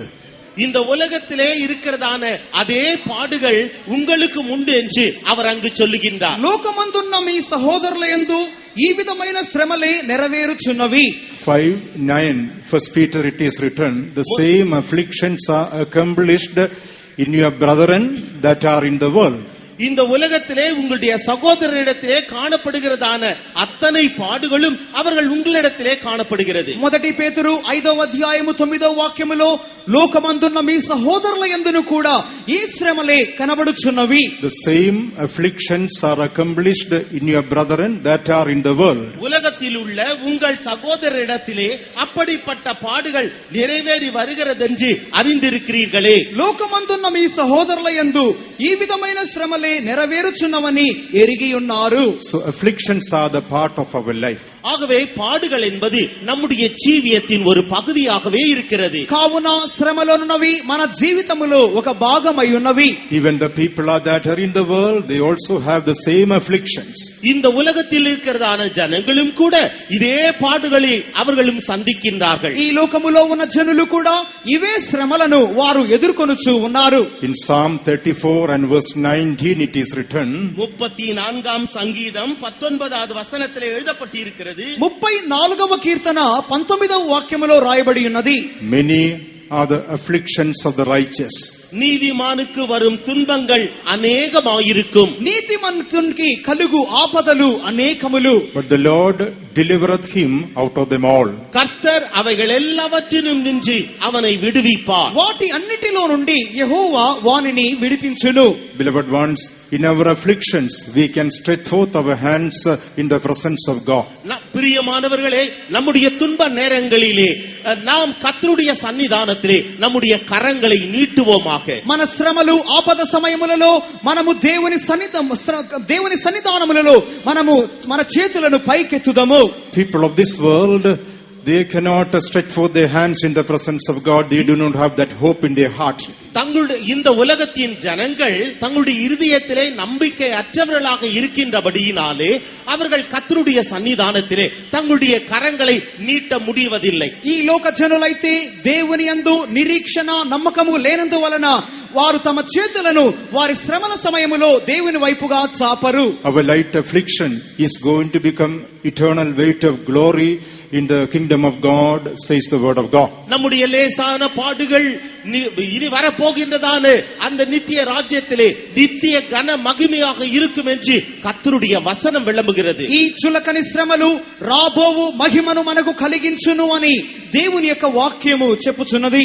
That is why we should not be moved by the afflictions that we go through in our life. நம்முடைய ஜீவியத்திலே நாம் செல்லுகிறதான அந்த துன்பத்தின் பாதைகளினூடாக நாம் கடந்து செல்லுகின்ற பொழுது நாம் ஒருபோதும் அசையக்கூடாது. కావున మన జీవితంలో కలుగుచున్నటువంటి శ్రమల మార్గము గుండా మనం వెళ్ళుచున్నప్పుడు మనము ఏనాడును కదల్చబడకూడదు. Because we have the hope of eternal glory which is awaiting us. நமக்காக காத்துக் கொண்டிருக்கிறதான நித்திய கன மகிமையை குறித்து நாம் நம்பிக்கையுள்ளவர்களாக காணப்படுகின்றோம். మన కొరకై కనిపెట్టుకొని ఉన్నటువంటి నిత్యమైన ఘనత మహిమ నిమిత్తమై మనము నిరీక్షణ కలిగిన వారముగా ఉండవలెను. In 1 Thessalonians chapter 3 and verse 3 it is written, முதலாம் தெசலோனிக்கேயர் 3ஆம் அதிகாரம் 3வது வசனத்திலே எழுதப்பட்டிருக்கிறது. మొదటి తెస్సలోనికైలకు రాసిన పత్రిక 3వ అధ్యాయము 3వ వాక్యములో చదువుచున్నాము. that no man should be moved by these afflictions. இந்த உபத்திரவங்களினாலே எந்த மனுஷனும் அசையக்கூடாது. ఈ శ్రమల వలన ఎవడును కదిలింపబడకుండునట్లు For yourselves know that we are appointed thereunto. இப்படிப்பட்ட உபத்திரவங்களை சகிக்க நாம் நியமிக்கப்பட்டிருக்கிறோம். ఇటువంటి శ్రమలను సహించు నిమిత్తమై మనము నియమింపబడితిమి. Afflictions are an appointment which God has made for us. தேவன் நமக்காக நியமித்திருக்கிறதான ஒன்றுதான் இந்த உபத்திரவங்கள். దేవుడు మన కొరకై నియమించిన కార్యములలో ఒకటి ఈ శ్రమలు. Dear child of God, you could be going through some kind of affliction in your spiritual life right now. பிரியமான தேவனுடைய பிள்ளையே, உன்னுடைய ஆவிக்குரிய ஜீவியத்திலே நீ ஏதாகிலும் ஒரு உபத்திரவத்தினூடாக இப்பொழுது கடந்து சென்று கொண்டிருக்கலாம். ప్రియమైన దేవుని బిడ్డ, నీ ఆత్మీయ జీవితంలో కూడా నీవు ఈ సమయమందు ఏదో ఒక ఒక శ్రమల మార్గము గుండా నీవు వెళ్తూ ఉండవచ్చును. Don't be moved away from the faith which God has given you. தேவன் உனக்கு தந்ததான அந்த விசுவாசத்தை விட்டு ஒருபோதும் நழுவி போய் விட வேண்டாம். దేవుడు నీకు అనుగ్రహించినటువంటి విశ్వాసము నుండి నీవు ఏనాడును కదల్చబడి పక్కకు తొలగిపోవద్దు. Don't be moved away from the hope which God has given you. தேவன் உனக்கு தந்ததான அந்த நம்பிக்கையை விட்டு ஒருபோதும் வழுவி போய்விட வேண்டாம். దేవుడు నీకు ఇచ్చినటువంటి నిరీక్షణ నుండి నీవు ఏనాడును ప్రక్కకు తొలగవద్దు. Every affliction is making you worthy for the eternal weight of glory in His kingdom. ஒவ்வொரு உபத்திரவமும் உன்னை நித்திய கன மகிமைக்காக அவருடைய ராஜ்யத்திற்காக காத்து கொண்டிருக்கிறது. నీ యొక్క ప్రతి శ్రమయు ఆయన యొక్క రాజ్యములో నీకు కలగబోచున్న మహిమను ఘనతను అవి నీకు కలిగించును. Learn to stretch forth your hand in the presence of God when you are afflicted. நீ உபத்திரவப்படும் பொழுது கர்த்தருடைய சன்னிதானத்திலே உன்னுடைய கரங்களை நீட்டும்படியாக நீ கற்றுக்கொள்வாயாக. నీవు శ్రమలు పొందుచున్నప్పుడు దేవుని యొక్క సన్నిధానములో నీ చేతులు చాపునట్లుగా నీవు నేర్చుకొనుము.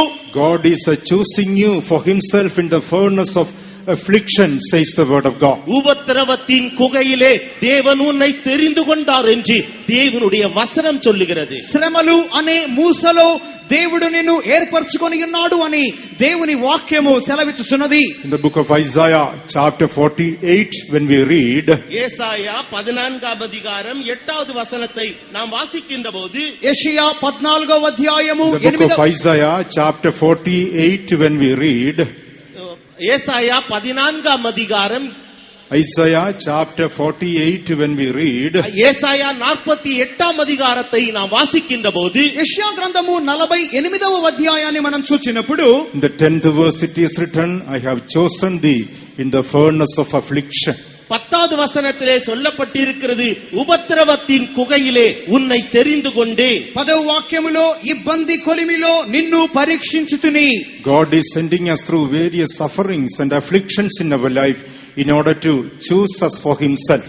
தேவன் நம்மை அவருக்கென்று தெரிந்து கொள்ளும்படியாக நம்மை அநேக உபத்திரவத்தின் பாடுகளின் வழியாக அவர் நம்மை வழி நடத்தி செல்லுகின்றார். మన దేవుడు మనలను తన నిమిత్తమై ఏర్పరచుకొనుటకు అనేక విధములైన ఇబ్బందికరమైన మార్గముల గుండా నడిపించును. In our sufferings we are not left alone, but the Lord is with us. நம்முடைய பாடுகளிலே நாம் தன்னந்தனியராக இல்லை, அவர் நம்மோடு கூட இருக்கின்றார். మన యొక్క శ్రమల మార్గములో మనము ఒంటరిగా లేము, ఆయన మనకు తోడై ఉన్నాడు. When we go through various trials, various sufferings and afflictions, let us look unto the Lord and call upon Him.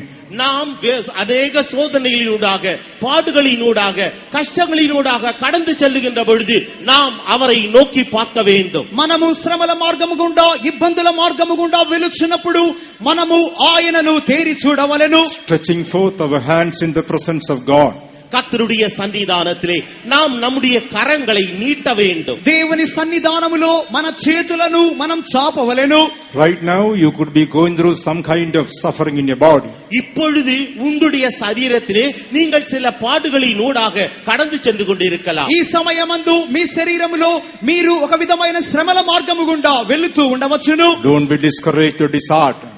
நீங்கள் உங்களுடைய இருதயத்திலே அதைரியப்பட வேண்டாம். మీరు మీ హృదయములో అధైర్యపడవద్దు. Stretch forth your hand towards the Lord and call upon His name. நீங்கள் அவருடைய சன்னிதானத்திலே உங்களுடைய கரங்களை நீட்டி அவருடைய நாமத்தை கூப்பிடுவீர்களாக. ఆయన సన్నిధానములో మీ చేతులను చాపి ఆయన నామమునకు మొర్రపెట్టుడి.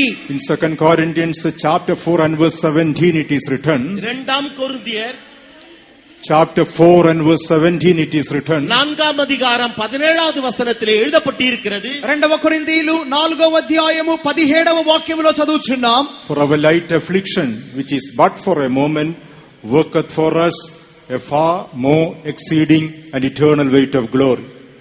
நம்முடைய லேசான பாடுகள் நம்முடைய நித்திய மகிமைக்காக அவைகள் காத்துக் கொண்டிருக்கிறது. క్షణ మాత్రముండు మా చులకని శ్రమ మా కొరకు అంతకంతకు ఎక్కువగా నిత్యమైన మహిమ భారమును కలుగజేయుచున్నది. In our sufferings, in our trials and afflictions, let us stretch forth our hands towards the Lord. நம்முடைய சோதனைகள், நம்முடைய பாடுகள், நம்முடைய கஷ்ட நேரங்களிலே நாம் அவரை நோக்கி நம்முடைய கரங்களை நீட்டுவோமாக. మన యొక్క బాధలలోను మన యొక్క శ్రమలలోను మనము మన చేతులను చాపి ఆయనకు మొర్ర పెట్టుదము. He is the one who delivers us. அவர் தாமே நம்மை விடுவிப்பவர். మనలను విడిపించున్నది ఆయనే. He is the one who saves us. அவர் தாமே நம்மை ரட்சிப்பவர். ఆయనే మనలను రక్షించును. And He is going to reward us for all the afflictions that we go through. நாம் எத்தகைய உபத்திரவங்களினூடாக கடந்து சென்றாலும் அவைகள் எல்லாவற்றிற்கும் பிரதிபலனை அளிப்பவரும் அவரே. మనము ఎన్ని శ్రమల మార్గముల గుండా వెళ్ళినప్పటికీ వాటన్నిటికీ ప్రతిఫలము దయచేయువాడు కూడా ఆయనే. In all our afflictions, we may be able to stretch forth our hand towards Him. Shall we praise God for that? நம்முடைய எல்லா உபத்திரவங்களிலும் அவரை மாத்திரம் நோக்கி நம்முடைய கரங்களை நீட்டும்படியாக நாம் அவரை ஸ்தோத்தரிப்போமாக. Hallelujah. Hallelujah. Hallelujah. Hallelujah. Hallelujah. Hallelujah. Hallelujah. Praise be to God. தேவனுக்கு ஸ்தோத்திரம் உண்டாவதாக. దేవునికి స్తోత్రం కలుగును గాక. The fifth meaning of stretching forth our hands in the presence of God is compared to blessing others. ஐந்தாவதாக கர்த்தருடைய சன்னிதானத்திலே நம்முடைய கரங்களை நீட்டுவது என்பது மற்றவர்களை ஆசீர்வதிக்கும்படியாக. ఐదవదిగా దేవుని సన్నిధానములో మన చేతులను చాపుటానున్నది ఇతరులను ఆశీర్వదించుటను చూపుచున్నది. Book of Genesis chapter 48. ஆதியாகமம் 48 அதிகாரம், ఆదికాండము 48వ అధ్యాయము And verse 14 when we read, 14 வசனத்தை நாம் வாசிக்கின்ற போது 14వ వాక్యమును మనం చదివినప్పుడు Genesis 48 and verse 14. ஆதியாகமம் 48 அதிகாரம் 14 வசனம். ఆదికాండము 48వ అధ్యాయము 14వ వాక్యము. அப்பொழுது இஸ்ரவேல் மனமறிய தன் வலது கையை நீட்டி இளையவனாகிய எப்பிராயீமுடைய தலையின் மேலும் மனாசே மூத்தவனாயிருந்தும் தன் இடது கையை மனாசேயுடைய தலையின் மேலும் வைத்தான். And Israel stretched out his right hand and laid it upon Ephraim's head, who was the younger, and his left hand upon Manasseh's head, guiding his hands wittingly, for Manasseh was the firstborn. Here we find stretching out our hands speak about blessing others. இங்கு நம்முடைய கரங்களை நீட்டுவது என்பது மற்றவர்களை ஆசீர்வதிப்பதற்காக. ఇక్కడ మన చేతులను చాపుటానున్నది ఇతరులను ఆశీర్వదించుటను చూపుచున్నది. God has called us that we may bless others through our life. நம்முடைய ஜீவியத்தின் மூலமாக நாம் மற்றவர்களை ஆசீர்வதிக்கும்படியாக தேவன் நம்மை அழைத்திருக்கிறார். మన జీవితము మూలముగా ఇతరులను ఆశీర్వదించుట కొరకై దేవుడు మనలను పిలిచి ఉన్నాడు. God told Abraham, I will bless thee and make you a blessing. நான் உன்னை ஆசீர்வதித்து மற்றவர்களுக்கு உன்னை ஆசீர்வாதமாக மாற்றுவேன் என்று தேவன் ஆபிரகாமை பார்த்து சொன்னார். నేను నిన్ను ఆశీర్వదించి నీవు ఇతరులకు ఆశీర్వాదకరముగా మార్చెదను అని దేవుడు అబ్రహాముకు చెప్పి ఉన్నాడు. Dear child of God, you are a sign of blessing in this world. பிரியமான தேவனுடைய பிள்ளையே, நீ ஆசீர்வாதத்தின் அடையாளமாக இந்த உலகத்திலே காணப்படுகின்றாய். ప్రియమైన దేవుని బిడ్డ, నీవు ఈ లోకములో ఆశీర్వాదమునకు సూచనగా ఉన్నావు. God has blessed you that you will be able to bless others. நீ மற்றவர்களை ஆசீர்வதிக்கும்படியாகவே தேவன் உன்னை ஆசீர்வதித்திருக்கின்றார். నీవు ఇతరులను ఆశీర్వదించినట్లుగా దేవుడు నిన్ను ఆశీర్వదించి ఉన్నాడు. Jesus said, love your enemies and bless them that curse you. உங்களுடைய சத்துருக்களை நேசியுங்கள், உங்களை சபிக்கிறவர்களை நீங்கள் ஆசீர்வதியுங்கள் என்று இயேசுவே சொல்லி இருக்கிறார். నీ శత్రువులను ప్రేమించుము, నిన్ను శపించిన వారిని ఆశీర్వదించుము అని మన ప్రభువైన యేసు చెప్పి ఉన్నాడు. Not only to be a blessing to our friends, but to bless even the enemies. நம்முடைய நண்பர்களுக்கு மாத்திரமல்ல, நம்முடைய விரோதிகளுக்கும் கூட நாம் ஆசீர்வாதமாக இருக்க வேண்டும். మన యొక్క స్నేహితులకు మాత్రమే కాదు గాని మన యొక్క శత్రువులను కూడా మనము ఆశీర్వదించాలి. Not only when we are living, even our time of death we can be a blessing. நாம் ஜீவிக்கும் பொழுது மாத்திரமல்ல, நம்முடைய மரணத்திலும் கூட நாம் மற்றவர்களை ஆசீர்வதிக்க முடியும். మనము జీవించినప్పుడు మాత్రమే కాక మన మరణ సమయములో కూడా మనము ఇతరులకు ఆశీర్వాదకరముగా ఉండగలము. That is what we read about the life of Jacob. இங்கு யாக்கோபினுடைய ஜீவியத்திலே நாம் இதைத்தான் வாசிக்கின்றோம். యాకోబు జీవితములో ఈ కార్యముని మనము నేర్చుకొనుచున్నాము. He was stretching forth his hands to bless the sons of Joseph. யோசேப்பினுடைய குமாரரை ஆசீர்வதிக்கும்படியாக அவன் தன்னுடைய கரங்களை நீட்டுகின்றார். యోసేపు కుమారులను ఆశీర్వదించు నిమిత్తమై యాకోబు తన చేతులను చాపి ఉన్నాడు. In the book of Hebrews, chapter 11, when we read, எபிரேயருக்கு எழுதின நிருபம் 11ஆம் அதிகாரத்தை நாம் வாசிக்கின்ற போது, హెబ్రీయులకు రాసిన పత్రిక 11వ అధ్యాయంలో మనం చదువుచున్నప్పుడు Hebrews 11:21, it is written, எபிரேயர் 11ஆம் அதிகாரம் 21வது வசனத்தில் எழுதப்பட்டிருக்கிறது. హెబ్రీయులకు రాసిన పత్రిక 11వ అధ్యాయము 21వ వాక్యములో, by faith Jacob, when he was dying, blessed both the sons of Joseph. விசுவாசத்தினாலே யாக்கோபு தன் மரண காலத்தில் யோசேப்பினுடைய குமாரர் இருவரையும் ஆசீர்வதித்து, విశ్వాసమును బట్టి యాకోబు అవసాన కాలమందు యోసేపు కుమారులలో ఒక్కొక్కని ఆశీర్వదించి, A person who is a blessing when he is alive, he will be a blessing even at the time of his death as well. ஒரு மனுஷன் அவன் ஜீவிய காலத்திலே அவன் ஆசீர்வாதம் உள்ளவனாக இருப்பான் என்றால், மரண நேரத்திலும் கூட மற்றவர்களை ஆசீர்வதிக்க கூடிய நிலவரத்தில் அவன் காணப்படுவான். ఒక మనుషుడు తాను జీవించు దినములలో ఆశీర్వాదకరముగా ఉండినట్లయితే అతని యొక్క మరణ సమయములో కూడా అతడు ఇతరులకు ఆశీర్వాదకరముగా ఉండగలడు. Wherever we are, let us be a blessing to others. நாம் எங்கிருந்தாலும் நாம் மற்றவர்களுக்கு ஆசீர்வாதமாக இருப்போமாக. మనము ఎక్కడ ఉన్నప్పటికీ ఇతరులకు ఆశీర్వాదకరముగా ఉందము. Not only when we are living, even at the time of our death, we can be a blessing to others. நாம் ஜீவிக்கும் பொழுது மாத்திரமல்ல,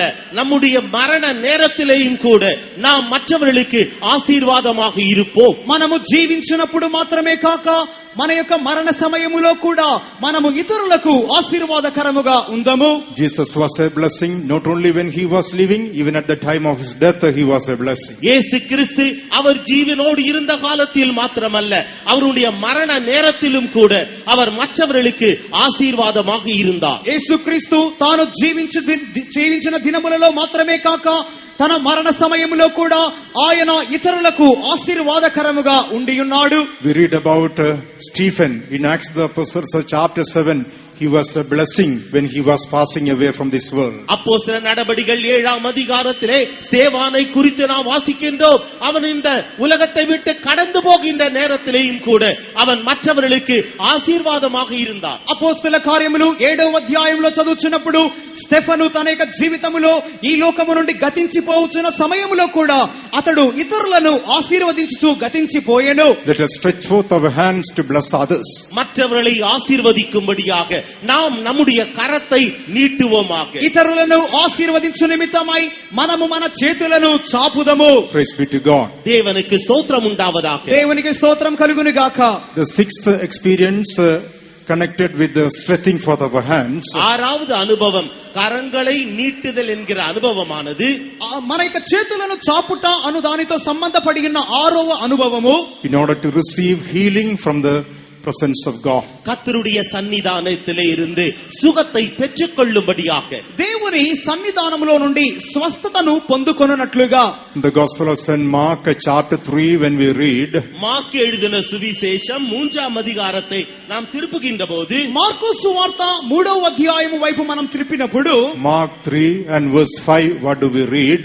மார்க்கு எழுதின சுவிசேஷம் 3ஆம் அதிகாரம் 5வது வசனத்திலே நாம் என்னத்தை வாசிக்கின்றோம்? మార్కు సువార్త 3వ అధ్యాయము 5వ వాక్యములో మనం ఏం చదువుచున్నాము? அவர்களுடைய இருதய கடினத்து நிமித்தம் அவர் விசனப்பட்டு கோபத்துடனே சுற்றிலும் இருந்தவர்களை பார்த்து அந்த மனுஷனை நோக்கி, உன் கையை நீட்டு என்றார். அவன் நீட்டினான். அவன் கை மறு கையை போல சொஸ்தமாயிற்று. And when he had looked round about on them with anger, being grieved for the hardness of their hearts, he said unto the man, stretch forth thine hand. And he stretched it out, and his hand was restored whole as the other. Here we find that stretching forth our hand is connected to the truth of divine healing. நம்முடைய கரங்களை நீட்டுதல் என்பது தெய்வீக சுக சத்தியத்தை அது குறிப்பிடுகிறது. మన చేతులను చాపుట అనున్నది దైవిక స్వస్థత ఉపదేశమునకు అది పోల్చబడుచున్నది. Jesus said to this man, stretch forth thine hand. இயேசு அந்த மனுஷனை நோக்கி, உன் கையை நீட்டு என்றார். యేసు ఆ మనుషునితో నీ చెయ్యి చాపుము అంటున్నాడు. And he stretched his hand out. அவன் தன்னுடைய கரத்தை நீட்டினான். వాడు తన చేతిని చాపగా His hand was restored whole as the other.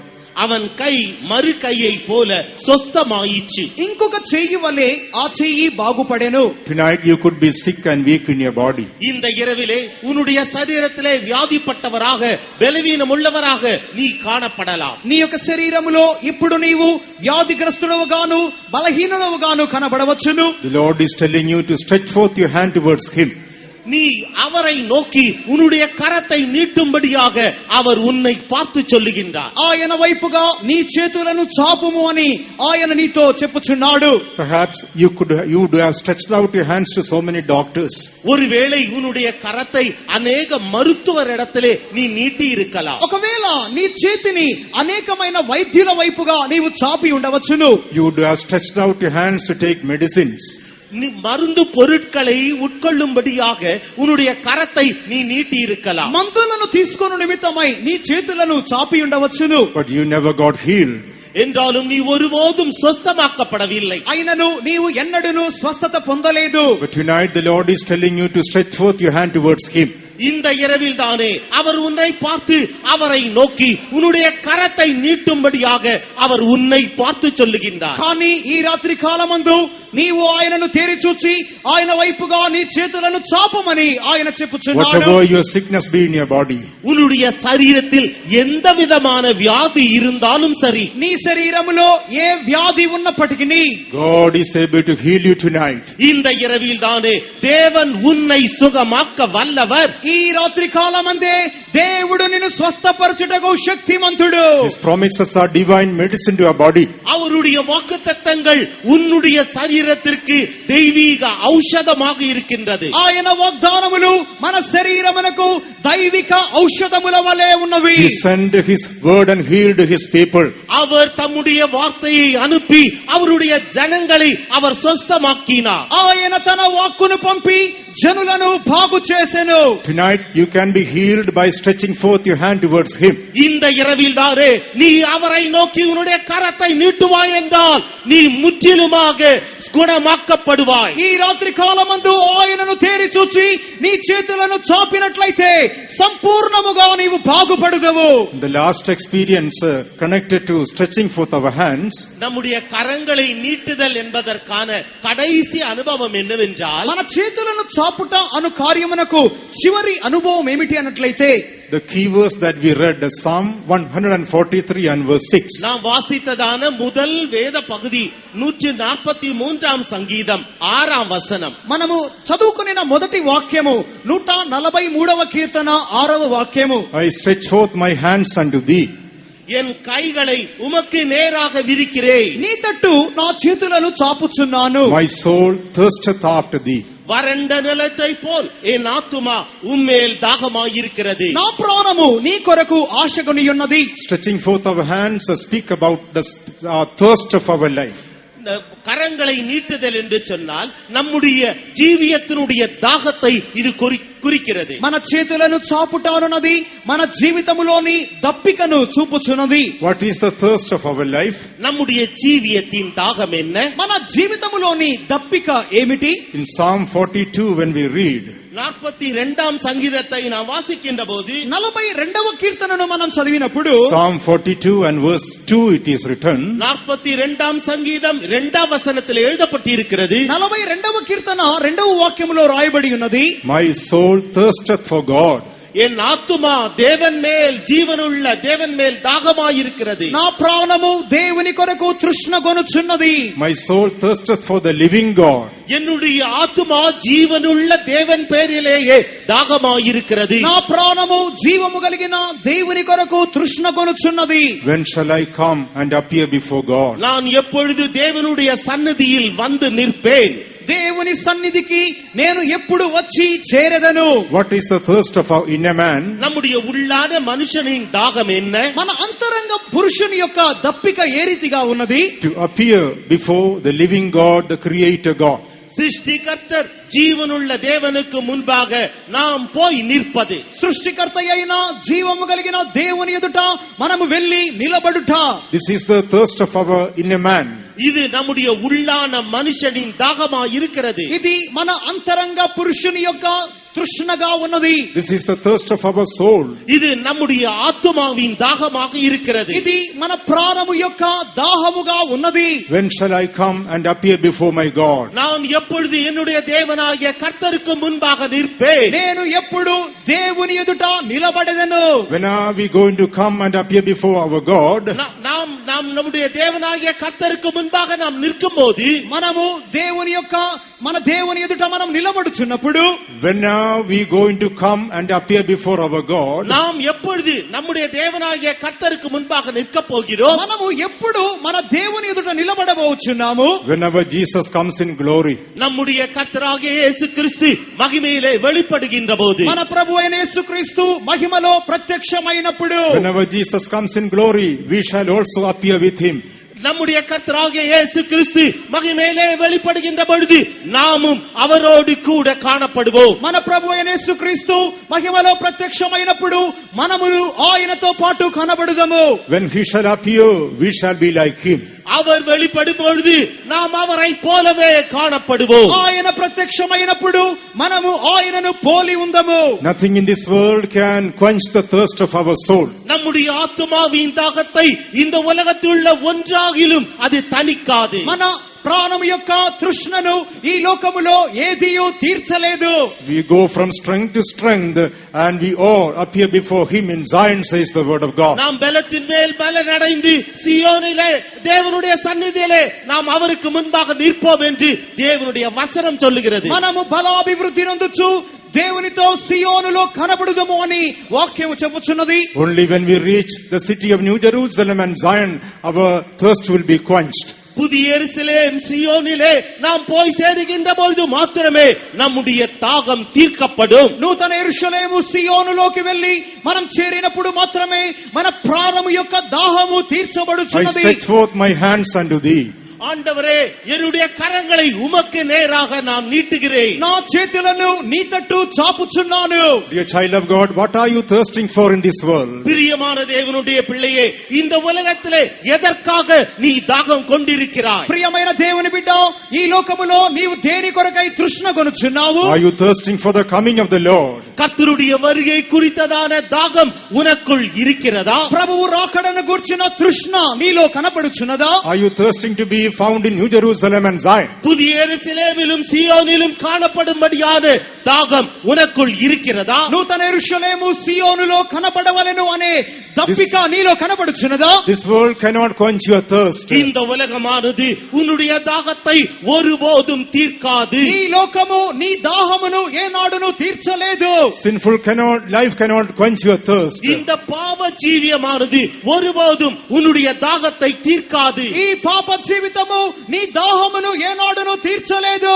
Worldly pleasures cannot quench the thirst of your soul. உலக பிரகாரமான ஆசாபாசங்களானது, இன்பங்களானது உன்னுடைய ஆத்துமாவின் தாகத்தை ஒருபோதும் தீர்க்காது. ఈ లోక భోగములు నీ ప్రాణము యొక్క దప్పికను ఏనాడును తీర్చలేవు. Oh, my soul is thirsting for the living God. உன்னுடைய ஆத்துமா ஜீவனுள்ள தேவன் பேரிலேயே தாகமா இருக்க வேண்டும். నా ప్రాణము జీవము కలిగిన దేవుని కొరకై తృష్ణ కొనుచున్నది. My soul is thirsting for the living God. When shall I appear before my God? என்னுடைய ஆத்துமா ஜீவனுள்ள தேவன் பேரிலேயே தாகமா இருக்கிறது. நான் எப்பொழுது அவருக்கு முன்பாக நிற்பேன்? నా ప్రాణము జీవము కలిగిన దేవుని కొరకై తృష్ణ కొని ఉన్నది.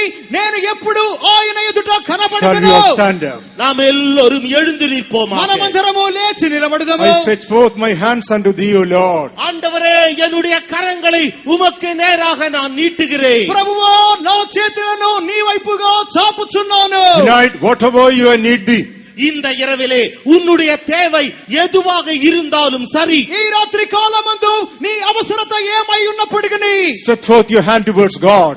நீ உன்னுடைய கரத்தை அவரை நோக்கி நீட்டுவாயாக. నీ చేతులను ఆయన వైపుగా You చాపుము. could be going through some kind of suffering or affliction.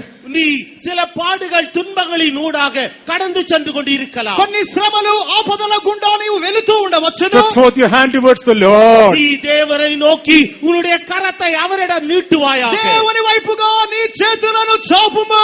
Are you sick or weak in your body? உன்னுடைய சரீரத்திலே பலவீனமாக வியாதிப்பட்டவராக இருக்கலாம். నీ శరీరములో వ్యాధిగాను బలహీనముగాను The Lord ఉండవచ్చును. is asking you to stretch forth your hand. உன்னுடைய கரத்தை நீட்டும்படியாக அவர் உன்னை பார்த்து నీ சொல்லுகிறார். చేతులను చాపుమని ఆయన చెప్పుచున్నాడు.